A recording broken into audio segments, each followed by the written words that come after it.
In this video, we are going to talk about modular arithmetic, or sometimes it's called congruences.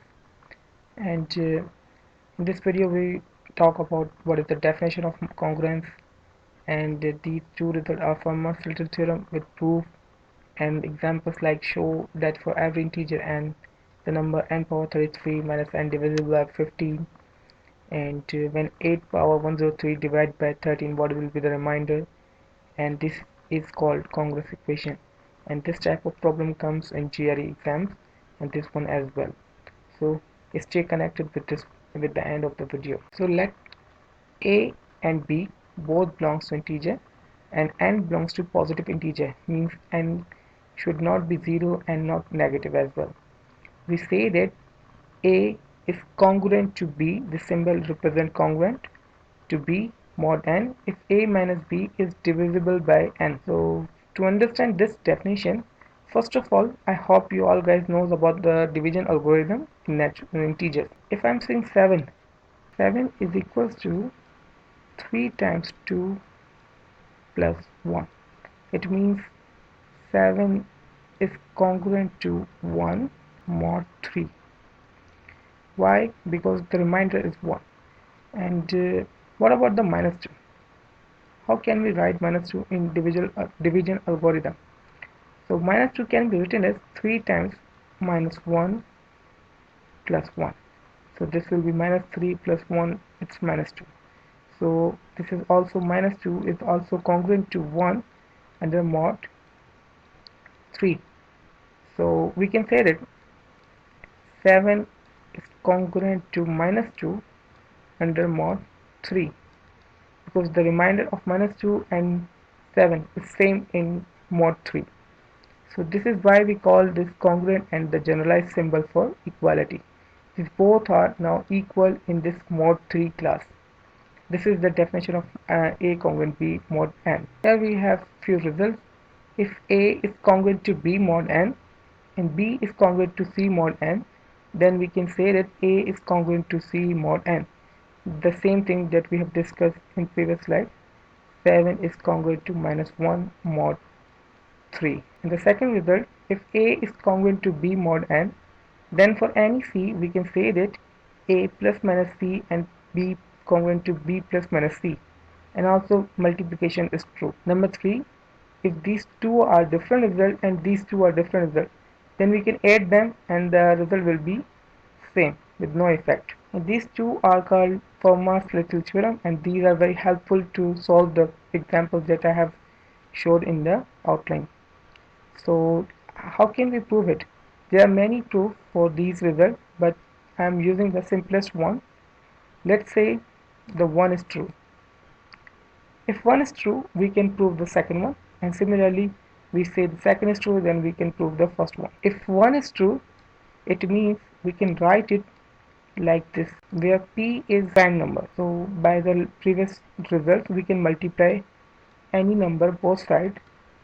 Let me multiply a both sides.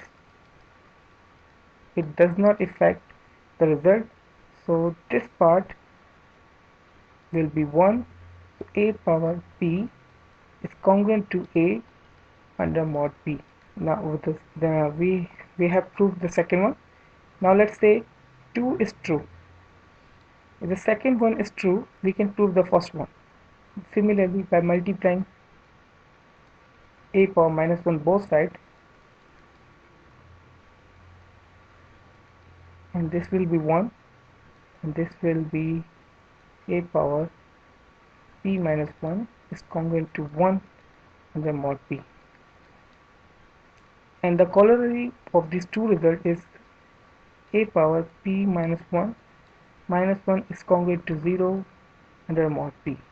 Now let's compute the remainder of 8 power 103 divided by 13. So here 13 is prime number, so we can say that 8 power 12 by Fermat little theorem, it will be congruent to 1 under mod 13. Now if this is true, we can take the power on both sides.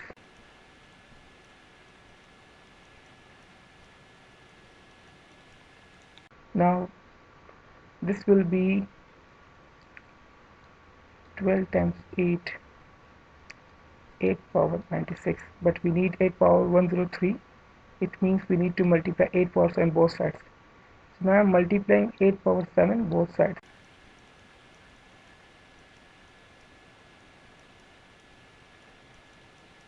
So this is 8 power 103, and this is congruent to 8 power 7 under mod 30. Now if I know that minus 5 is congruent to 8 under mod 30, you can check it by division algorithm. So this will be like minus 5 power 7 mod 30. Okay, so now I can write it minus 5 power 7 as minus 5 power 4 times minus 5 power 3 under mod 13. So this will be 25 squared times 25 times minus 5 under mod 13. So in mod 13, 25 is congruent to minus 1.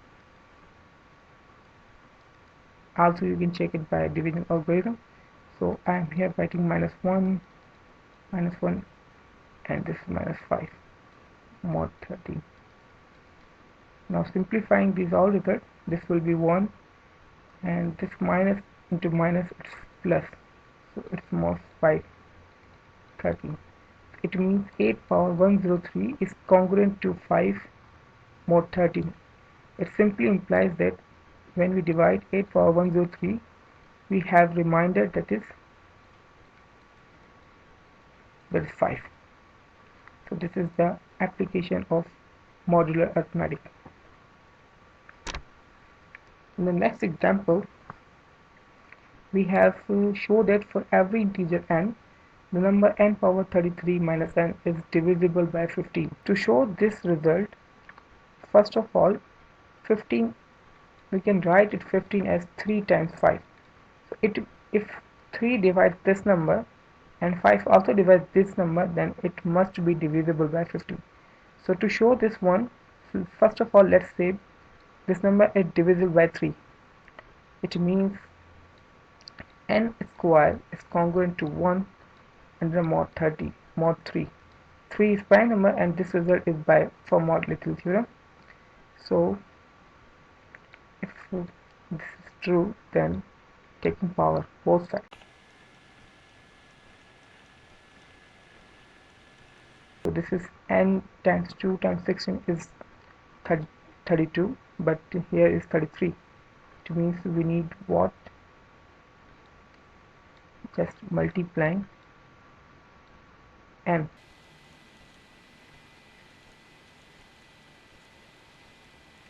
So this is n33, and this is congruent to n mod 3. Now I can subtract both sides by n. So this side will be 0 mod 3. It means when we divide this number by 3, we have remainder 0. It means 3 divides n33 minus n. Now similarly, we have to show this for 5. So n power 4 is congruent to 1 under mod 5, because 5 is prime number and this is by Fermat little theorem. So just multiplying, taking power.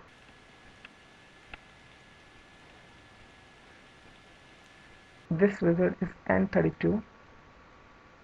So multiplying n both sides, and now dividing both sides by n. So this will be 0 mod 5. So it means 5 also divides n33 minus n. It means 15 can also divide this number. Hence this is short.